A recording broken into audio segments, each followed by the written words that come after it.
The world's most powerful leaders, President Joe Biden and China's President Xi Jinping. They spoke for about 3 hours in Indonesia this morning ahead of the upcoming G20. Yo, he said Xi Jinping. That's right, baby. He's right, though. The GOAT. Top Xi.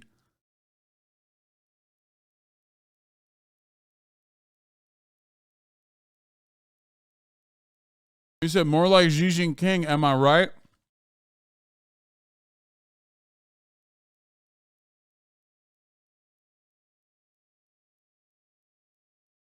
G20 summit. U.S. officials say the conversation ranged from Taiwan's future to Russia's war in Ukraine, and the leaders agreed to work together. Nancy Cordes is in Bali for us, traveling with the president, where we find her. Nancy, good morning.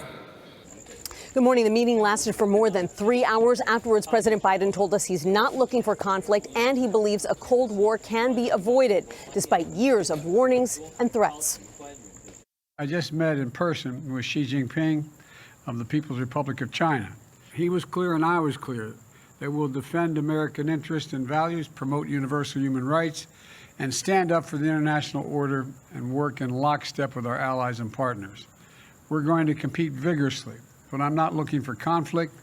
I'm looking to manage this competition responsibly. The leaders of the world's two largest economies sat at long tables facing each other. The two nations at odds over trade, technology, Chinese spying, human rights, and China's growing aggression towards Taiwan. In recent months, China has flown military planes near the self-governed island, firing missiles into the surrounding waters. When House Speaker Nancy Pelosi traveled... I was about to say, yeah, good thing that was unprompted. ...to Taiwan this summer, the Chinese retaliated by cutting off communication with U.S. officials. And I think both sides... Bro, look, you might not agree with what China wants to do in Taiwan, which, of course, is ironic because, like, your disagreement on the matter is completely irrelevant because the American government is always going to follow the one China policy as they have, despite these, like, attempts at agitation.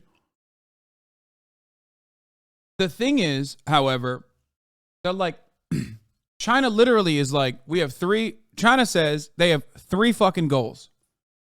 Okay? And their 3 goals are, do not interfere with our Taiwan policy, which America will only agitate but never truly actually interfere with. Okay? And do not interfere with our operations in the region, which America will not interfere with, but will, again, do whatever the fuck it can to make it seem like they're actually interfering and, like, just do a little bit of saber rattling. I forget what the third one is, but it's like all of them still are about a country that's, like, maybe trying to do irredentist shit, right? Or a country that is absolutely trying to, a country that is, you know, whether you agree with it or not, like I said, trying to maintain its influence over another country, whether you think it's a part of the original country, whether you think all of China belongs, all of mainland China belongs to Taiwan, doesn't fucking matter, okay? What doesn't change in this circumstance is America. What the fuck is America doing? Why is America involved? Like, all of these conversations revolve around, like, people being like, America, please don't interfere in this shit. Sides realize that if we keep going down the path that we're headed on, that will be conflict. China expert Scott Kennedy says Russia's invasion of Ukraine is also on the agenda. The Chinese initially stood by Russia, but that was before Ukraine began taking back territory. They know where. Also chip manufacturing. And also, they're going to talk about North Korean bombs. They're going to tell China to tell North Korea to fucking chill out. They're going to talk about Russia. They're going to try to see if, like, China will continue supporting, or at least, like, not criticizing Russia, not joining the rest of the world. Not rest of the world, rest of the developed nations on the planet. And Western nations on, like, being critical to Russia. And that's it. That's what they're going to fucking ask them.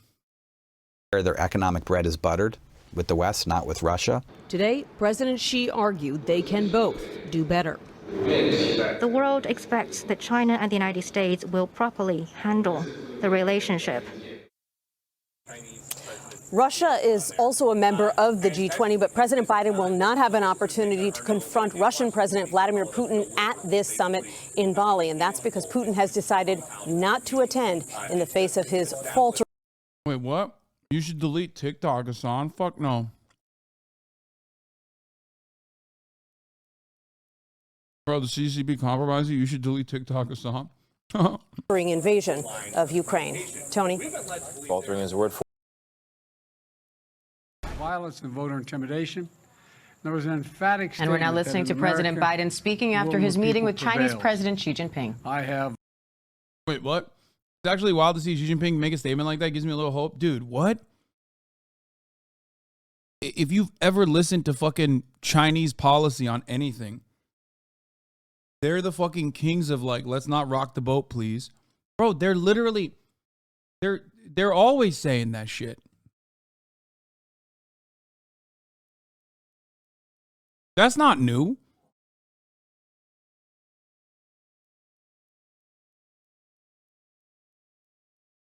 That's not new at all. Why would they? Why would they? They're fucking crushing right now. Why the fuck would they try to rock the boat? They're literally destroying. Their economy's doing all right despite the instabilities in the housing market and whatnot. Like, China is fucking chilling. They're going through their own version of the 80s and 90s. Like, they now have like a middle class that is buying shit like crazy. Also, despite the manpower that the Chinese military has, and, you know, I'm afraid I might lose some social credit for saying this, their military is kind of dog, okay? Like, they're not, they have a lot of manpower, but it's not great.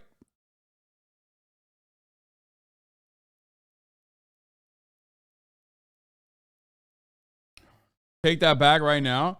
I mean, dude, at a certain point, you got to realize, like, a country that has never stopped being in war, like the United States of America, is probably still going to have like better troop mobilization.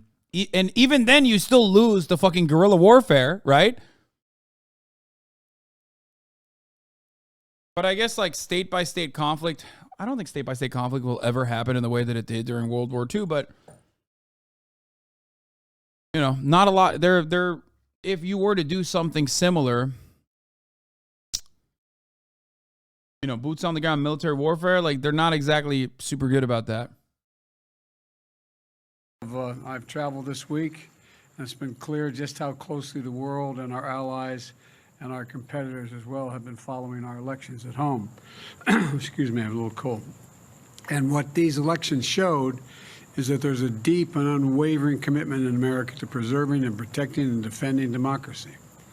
Now, let me speak briefly about our agenda over the past few days in Egypt and in Cambodia and here in Indonesia. In this moment of great global challenges, from global inflation to the climate crisis to Russia's brutal war against Ukraine, we're bringing together the broadest possible coalition of partners to deliver results. At COP27 in Egypt, I made it clear that thanks to the bold agenda of our administration, we pursue from day one to tackle the climate crisis and advance energy and security at home and around the world. The United States will meet our emissions targets under the Paris Agreement. And we're going to keep working with our partners to support the most vulnerable countries in building resilience to climate impacts and to align global ambition with the 1.5 degrees Celsius goal while supercharging our clean energy transition. At the U.S. A man in my hometown was arrested on espionage charges for the CCP. Really weird to see it. It was probably some Huawei shit, right? Isn't that who they like? That was the last batch of people that they arrested. The Department of, was it the Homeland Security Department? No, it wasn't even. DOJ came out and we're like, yo, we arrested a bunch of CCP agents, and it was like literally corporate espionage for Huawei.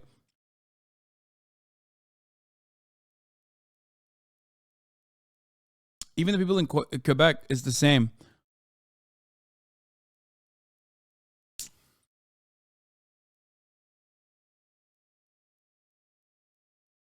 ASEAN Summit. In the East Asia Summit, I laid out a commitment to working with our partners in the Indo-Pacific to ensure a future that's vital to this region, that's free and open and prosperous as well as secure. Oh, God, what's he And looking I at? met with our allies from Australia, Japan, and the Republic of Korea, underscoring our commitment and deepening our engagement with our closest partners and strengthening cooperation among our allies to meet shared threats to our own security and to their security, including the DPRK. And let me meet, I just met in person with Xi Jinping of the People's Republic of China. We had, excuse me, we had an open and candid conversation about our intentions and our priorities. It was clear, he was clear and I was clear. I spat on him. I coughed on him, Jack. They're scared of COVID out there. And stand up for the international order and work in lockstep with our allies and partners. We're going to compete vigorously, but I'm not looking for conflict. I'm looking to manage this competition responsibly. And I want to make sure that every country abides by the international rules of the road. And we discussed that. The One China policy, our One China policy has not changed. Has not changed. We oppose unilateral change in the status quo by either side, and we're committed to maintaining the peace and stability in the Taiwan Straits.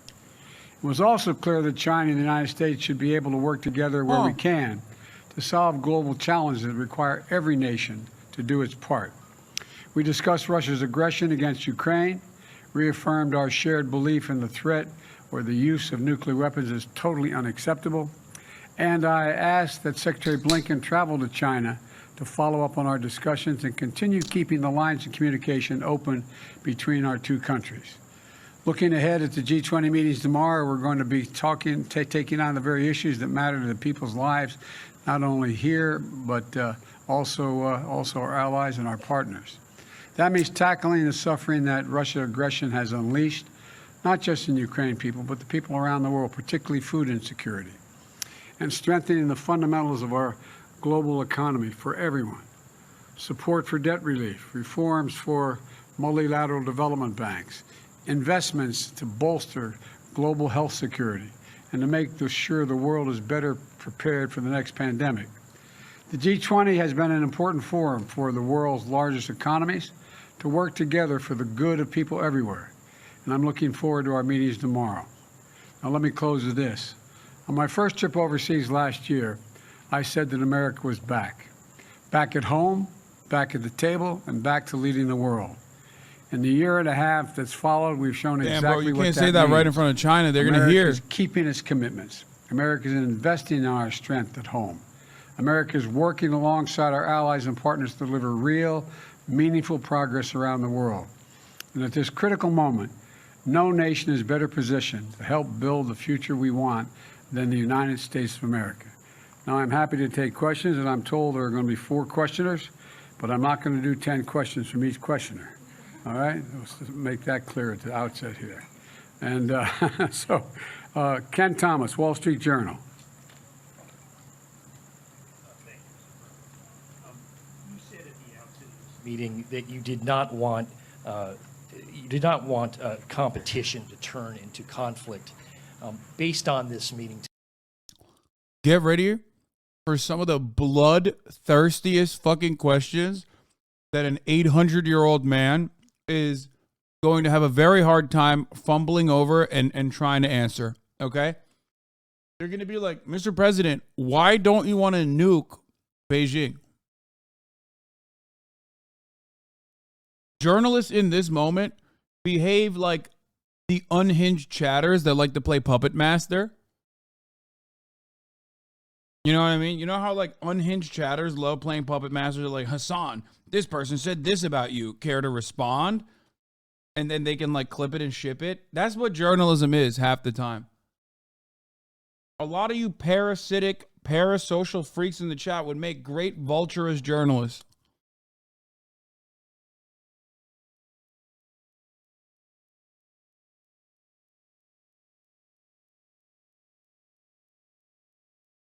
today, do you believe a new Cold War with China can be avoided? And specifically on the issue of Taiwan, you spoke about intentions. Do you believe China is preparing, intending to invade Taiwan at some point? And what warnings did you issue to President Xi if he were to take such action? Well, to answer the first part of your question, I absolutely believe there's need not be a new Cold War. I've met many times with Xi Jinping, and we were candid and clear with one another across the board. And I do not think there's any imminent attempt on the part of China to invade Taiwan. And I made it clear that our policy on Taiwan has not changed at all. It's the same exact position we've had. I made it clear that we want to see cross. Okay, now that they hit that, now they're going to be like, well, okay, but what if China keeps escalating military conflict against Taiwan? Watch. Trade issues peacefully resolved, and so it never has to come to that. And I'm convinced that he understood exactly what I was saying. I understood what he was saying.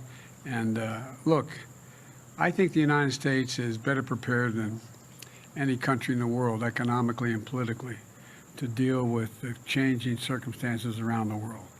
And I think that I think Xi Jinping is.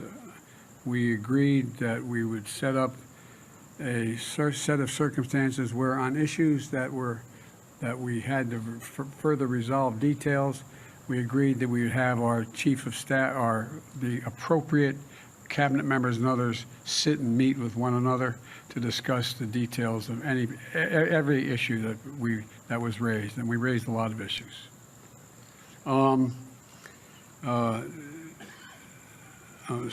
Sung Kim, Associated Press. Mr. President, you met with President Xi, and you met with him face-to-face after he had unquestionably consolidated his power at home. So now that you've met with him face-to-face, how do you assess his sort of posture towards the United States now? And did you find him personally to be more confrontational or more conciliatory and willing to compromise? Neither and yes. Yes, I didn't find him more. Loki is not as bad as I thought it was going to be. They're being relatively nice and even-handed with the questioning. More confrontational or more conciliatory. I found him the way he's always been, direct and straightforward. And do I think he's willing to compromise on various issues? Yes. I think he understands that. Look, I think, how can I say this tactfully? I think I think the election held in the United States, which still leaves a little bit uncertain, has sent a very strong message around the world that the United States is ready to play. The United States is the Republicans who survived, along with the Democrats, are of the view that we're going to stay fully engaged in the world, and that we, in fact, know what we're about. And so I don't.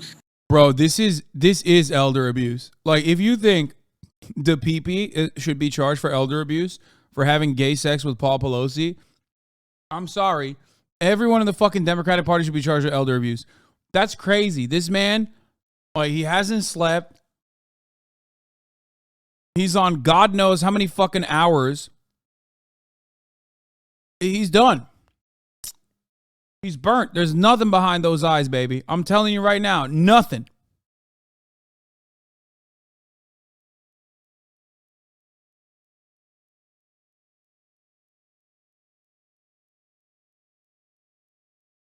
Get any sense that there's a more or less confrontation. We were very blunt with one another about places where we disagreed or where we were uncertain of each other's position, and we agreed we'd set up, and we did, mechanisms whereby we would meet in detail with the key people in each of our administrations to discuss how we could resolve them, or how, if they weren't resolved, on what basis were they not resolved. Sebastian Smith, the AFP. Thank you very much, Mr. President. It's extremely close. Excuse me, I don't usually talk that loudly. Does the retaking of Hasan in Ukraine signal a turning point in the war, in your opinion? that the Ukrainians could realistically pursue their ultimate goal of expelling the Russians completely, including retaking Crimea? If so, does the US intend to support and facilitate that goal, as you've been doing so far with their other goals? Or would you perhaps see Hasan as a different kind sounds of like inflection Hasan. point? Classic. Basically a good time to start negotiating now that they've got some more strength than they had a few weeks ago. First of all, it was a significant victory for Ukraine. Significant victory. And I can do nothing but applaud the courage, determination, and capacity of the Ukrainian people and the Ukrainian military. I mean, they have really been amazing. And I think it's hard to tell at this point exactly what it means in terms of, but I've been very clear that we're going to continue to provide the capability for the Ukrainian people to defend themselves, and we are not going to engage in any negotiation. There's nothing about Ukraine without Ukraine. It's a decision Ukraine has to make. I think you're going to see things slow down a bit because of the winter months and the inability to move as easily around the country. But I think it remains to be seen exactly what the outcome will be, except that I'm confident that Russia will not occupy or defend Ukraine as they intended from the beginning. I have trouble reading this. Reuters, Netanya Half of you motherfuckers love Monkey D. Luffy and say he's so fucking cute when he's eating all the time. You're like, oh my God, that's my favorite character. That's my favorite character in One Piece. Eating all the time. But when your favorite political commentator eats, you're like, no, you can't eat. You can't eat on stream. You can't do that. Like, what do you want me to fucking die, dude? What do you want me to do? Not eat? Not serve you the top of the hour ad break? And tell you that at the top of the hour, there's a 6-second ad break, and if you no longer want to see those ads, all you need to do is subscribe for $5 or for free? Huh? Is that what you want?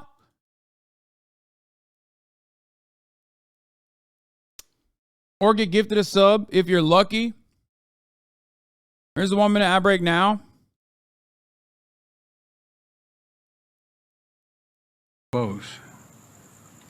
President, quick question on North Korea, which appears poised to conduct a new nuclear test.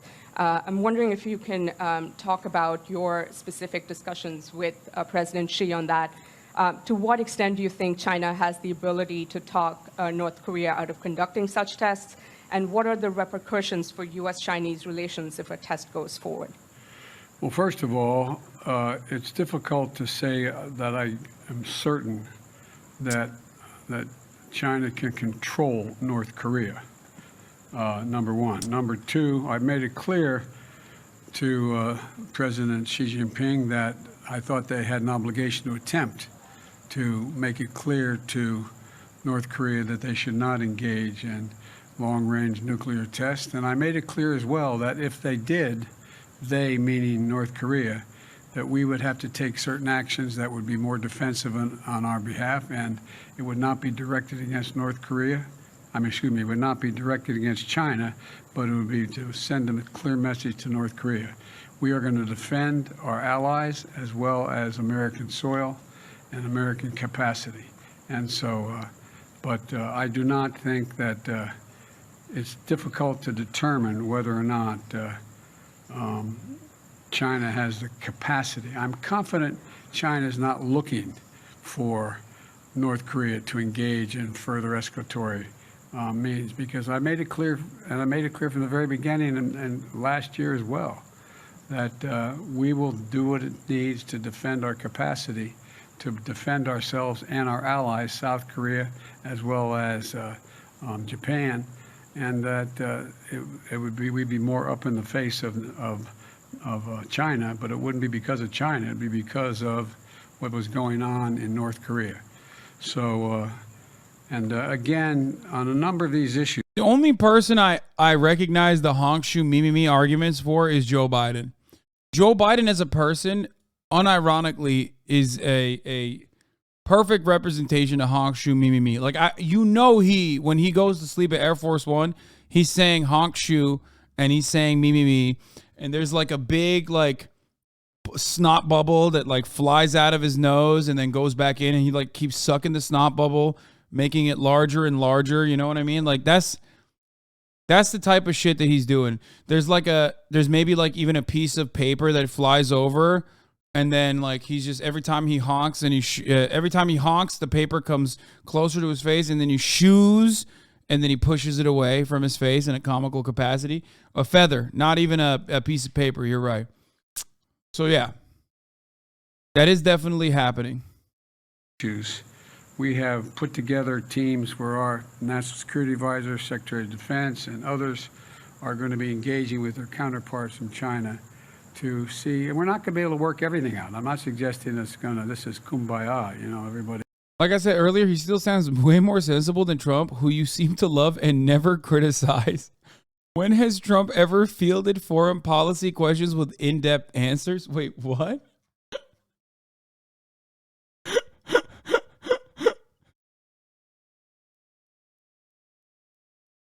He still sounds way more sensible than Trump, who you seem to love and never criticize. This can't be real, right? Uh-huh. No. He's just memeing, right? My goodness, I can't believe I subscribed to this dog shit analysis, but that's how it goes with subscribing to you. Just gonna stick around until you get back to more rational analysis. What?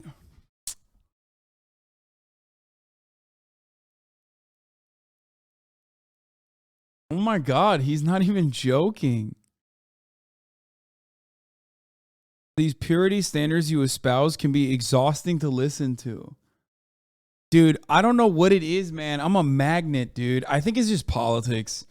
I think when you talk about politics, you inevitably will always have like a bunch of cranks get involved. Now I feel like this is real.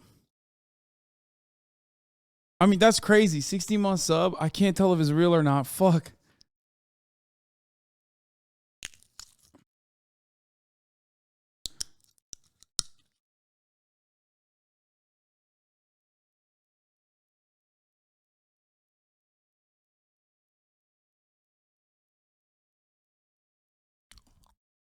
It's fascinating having you watching how you describe Biden with so much disdain and disgust, but fawn and gush over Trump just because you think he's good for your bottom line and entertaining. No, I think this person despises my takes. Oh my God. Audio backseating, check. Politics mocking, check. Get involved, check. Pocket watching, check. Negging while sub, check. Yeah, he hit all the high notes for a long-term community member. I'm 34 and black. It made me tear up. I did not watch your stream because I watched all of the hearing and definitely thought it was heartfelt as a black person. I hate it when people who only watch snippets react lazily without realizing what led up to that moment. Oh no, this is genuine. Beto has been beating the drums on gun violence and you're just casually writing him off as another Dem stooge. This is why you come to me, 34-year-old demon bits, and not wherever the fuck you're getting your information from otherwise. Because, like it or not, I'm going to be honest with you, and I'm going to tell you the cold, hard truth sometimes, okay? What happened to Beto? Question for guest Cameron. It's still hard to imagine Parkland happened. We all thought it may have triggered a new generation of activists, but instead, he's a well-intentioned guy. He's just libbed up. That's it. I love people like this. This guy 100% votes, okay? This guy votes and loves to vote. Do you understand? Loves to vote more than anything else. He loves voting. And guess what, man? We need libbed up guys like this. They make up a large chunk of the people who don't even say anything in the chat half the time. A lot of the broader audience is pretty libbed up. If you ever talk to political normies, you'll recognize like they don't have really like a super consistent ideology or anything like that that's guiding their political motivations, is guiding their political decisions. It's just usually like I'm a Democrat, and they're empathetic, and they kind of just subscribe to the Democratic Party as the end all be all of politics.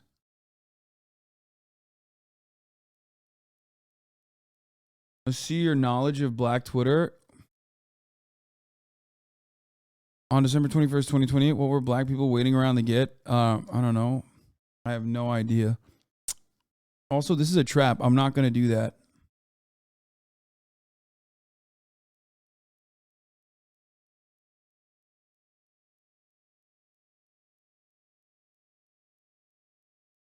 Dude, I'm going to be honest with you. If I were to answer any of these questions, I'd be canceled so fucking fast. You're out of your mind. That's a trap. I'm not touching that at all.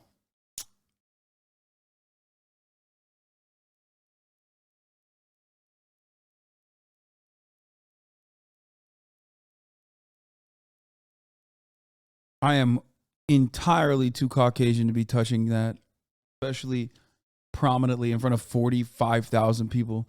You're out of your fucking mind, brother. All right. He's going to go away with everything in agreement. But I do not believe there's a need for concern of as one of you raised the legitimate question, a new Cold War.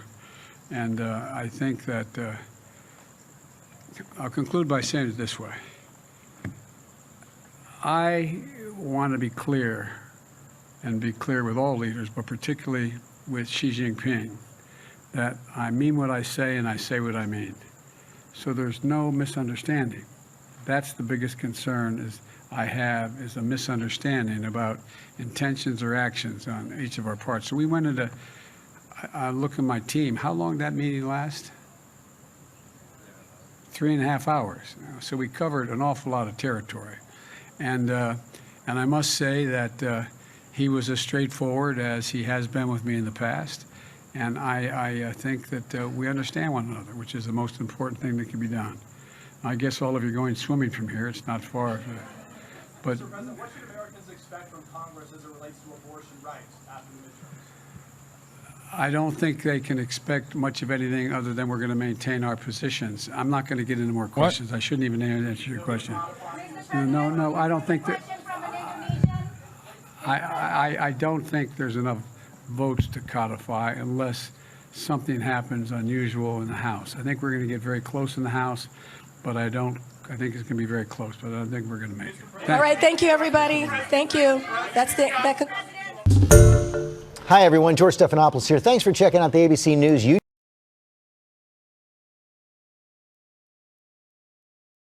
Unlike the USSR, America and China need each other, but in my opinion, America needs China more than China needs America. Yeah. He's like, we won. Look alive, Jack. We won the election already. Last time I checked, when you win an election, you don't have to do anything. Look alive. Let's go swimming later. All right.